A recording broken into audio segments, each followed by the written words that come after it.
Olá pessoal, sejam todos bem-vindos ao Tempo das Revelações. A Bíblia é um livro bastante lido no mundo inteiro.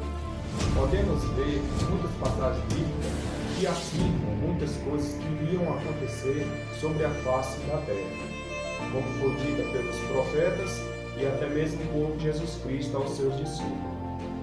Podemos ver algumas passagens que citam alguns desses sinais a qual iria acontecer sobre a terra, como podemos ver terremotos, furacões, sinais no céu, fome, pestes e rumores de guerra em vários lugares.